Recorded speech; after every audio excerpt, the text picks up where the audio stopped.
Hello, everybody. Lovely to be here. Great to see all the familiar faces. I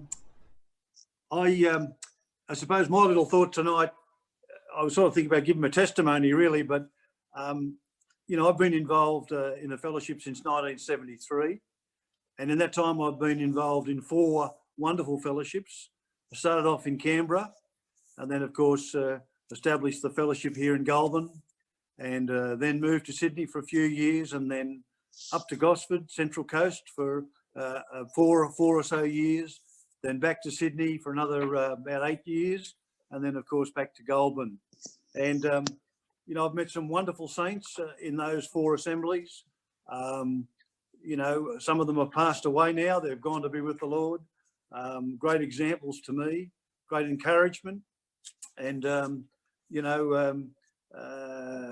I've just seen many miracles, lots of healings, and lots of miracles of provision. Just some wonderful things have happened. And I suppose just to maybe try and lighten it up a bit tonight, seeing it's a camp, I just thought I'd maybe bring a couple of anecdotes of some of the funny things that have happened in some of those assemblies over the years.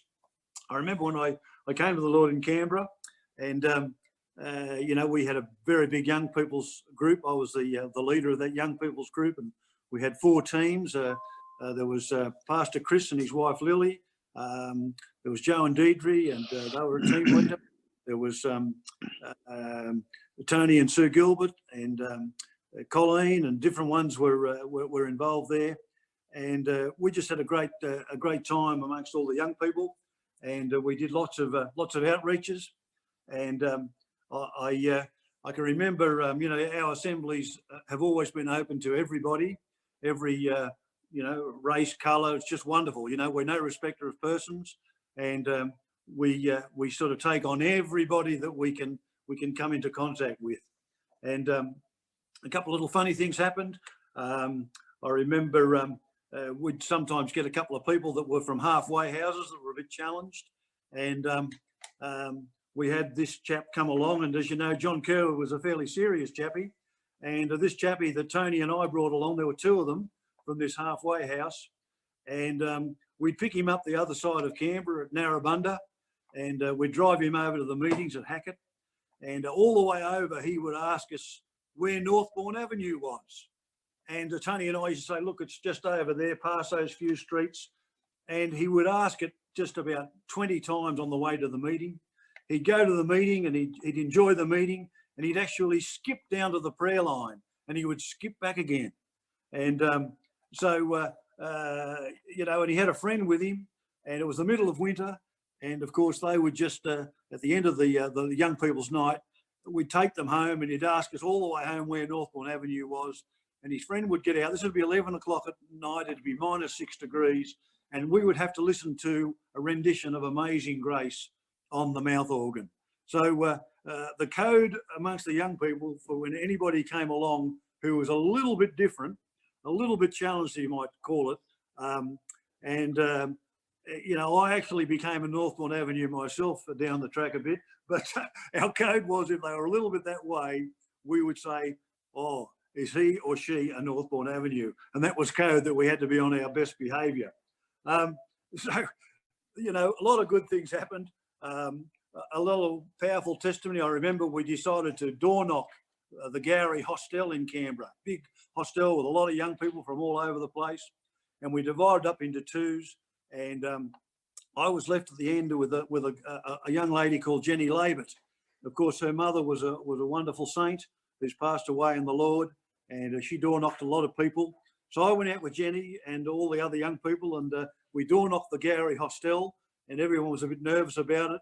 And Jenny and I, we brought this a young girl along to the meeting the next day. She was an English girl, and she was only going to stay a couple of weeks. And so I just said, oh, well, she enjoyed the meeting, and we tried to sort of do something with her, but she wasn't really all that interested. And, that was that. And I think a few weeks later, she went back to England. Well, it would have been about 15 years later, I was over in Adelaide at a convention, and this girl comes up to me, and she said, oh, hello, Pastor Gary. She said, do you remember me? And I said, no, I've got no idea who you are. And she said, well, I was the girl that you witnessed to at the Gowrie Hostel 15 years ago, And she said, Jenny, dear old Jenny, she wrote to this girl every week and just kept testifying to her. Over in England, she wrote to her for 2 or 3 years, telling her about the things of the Lord. And of course, she came back to Adelaide and got baptised and spirit-filled and has gone on in the Lord. So an amazing testimony. And it was really to, I'd written her off, but dear old Jenny, she kept at it. And that was just a wonderful thing that happened. Of course, we moved on to Goulburn. And by the way, in Canberra there, I saw John Woolstenholme there tonight on the screen. John, I was witnessing to somebody else at work in the Department of Defence, and John overheard me. And he said, I wouldn't mind knowing about that. And of course, I did turn and talk to John about it, and he came along. And so did Gary and Debbie. I noticed there, and Barb's beside me here. We were called the God Squad. And around about that time, we got the call to head off to Goulburn. And I went over there, and I do remember Lloyd Longfield in a pastors meeting over there in Canberra, shaking his head and say, well, Gary, if you go over there and it doesn't work out, he said, you can always come back. But anyway, it did work out. And the first year we were in Goulburn, we had 104 people baptised. We had, some amazing healings of from heroin addiction. And, we had a lot of people from the drug scene come to the Lord. And I can remember about halfway through that year ringing Pastor John and telling him about how many baptisms we'd had. And, this one was a drug addict, this one. And he sort of stopped me for a while. And he said, Gary, he said, do you think you could get any normal people to come along up there? So of course, eventually we did get a few normal people. And, we had a marvellous 10 years or so in the Goulburn Fellowship. Saw lots of wonderful miracles and healings. And then, of course, we moved up to Sydney. And then moved up to the Central Coast. And again, just met some wonderful people, had great ministry. A couple of things come to mind up at Gosford, which are quite funny. I was sort of looking for work because I'd left the public service, and not like my brother Mark, who's an electrician, and my other brother Mick. I'm pretty useless with the tools, and probably have a bit of trouble just changing light bulbs, let alone doing anything sort of too handy. But I was trying to just find work and do different things. And one of the brothers up there decided that we would do this roof restoration.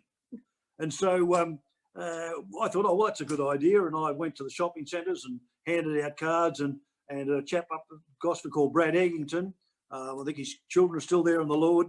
And Brad said, well, come on, you can give me a hand on and do these roofs. We're renewing these roofs. And so I said, well, okay, I got up on the roof, and the lady was inside the house, and I was spraying the roof and polishing it. And I had these sand shoes on, and I somehow slipped and I fell straight down the roof, and I caught onto the gutter, and the gutter bent down in a V shape right in front of the kitchen window where this lady was washing up. So we didn't get paid much for that job. In fact, I think we lost on it. So that I retired from being a home handyman at that stage. But there's a good little testimony here, because my dad, who was an alcoholic, he came to the Lord late in his life, and he was handing out these roof restoration pamphlets for me. And he came across a couple called Pauline and Arthur. The Central Coast people will know this couple. They were Seventh-day Adventists. They'd left the Seventh-day Adventist church, and Dad was trying to get me some business, and he knocked on these doors, and I was in another street, and he said, look, the lady yelled out to him. She said, you can come in as long as you don't talk about religion. And so Dad went in, and of course, that's what he did talk about. And he phoned me up. I was a street or two away, and I came over, spoke to them. They came to the meeting the next day. They got baptised, they got spirit-filled, and they were wonderful saints till they died in the Central Coast Assembly. So that was a great blessing from my efforts at being a home handyman. Of course, we then moved back to Sydney. We were there for quite some time, and again, saw some wonderful people come along, Tamsin and Athena. I can remember different ones that came to the Lord there. We had some really good times. We had 2 wonderful conventions in the town hall there. And eventually we moved back to Goulburn. And, as many of you know, I got quite ill there for a couple of years. I had a breakdown, and I became a Northbourne Avenue, if you like. I had to go into a psych hospital, and it was a pretty horrible time in my life. But God was there. He took me through it.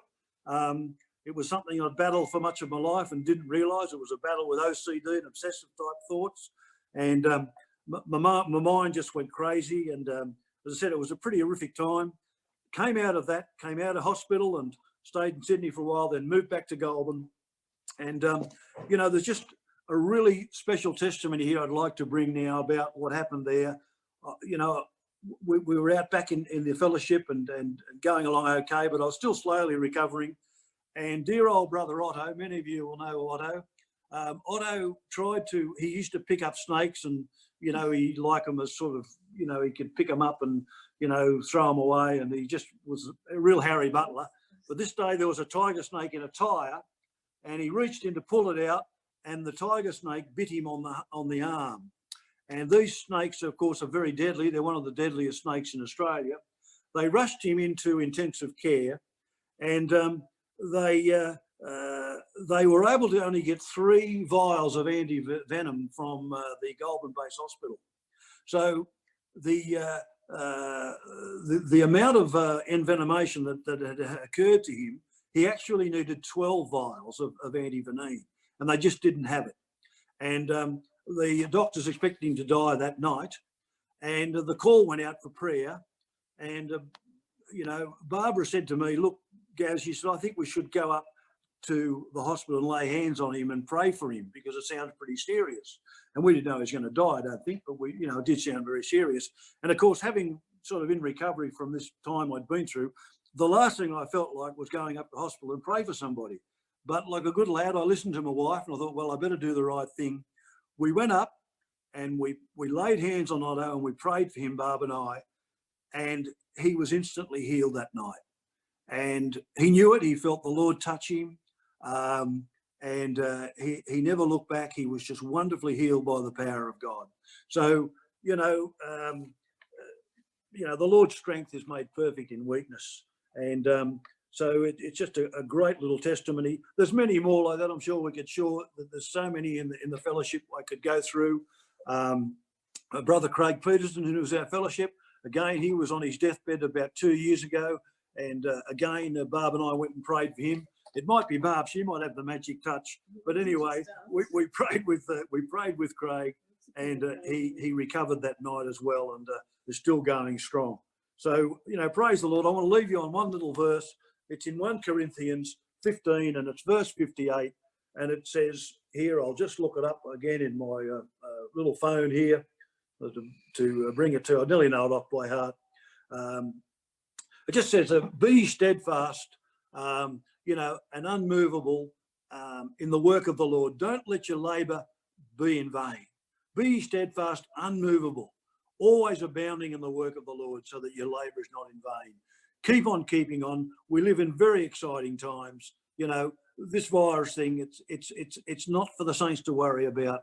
God's got it all in control, and he's coming back, and he's coming back for many of us who stay faithful. Stay faithful in the Lord. Hang in there. You can go through anything. You can even go through a psych hospital. Doesn't matter. God's in charge. He'll look after you. He'll carry you through. And we're all going to be there on that day. And boy, oh boy, what a party we're going to have when we meet the Lord in the air. Amen. Amen. Give him a big spirit fingers. Good on you, mate. Thanks, Gaz.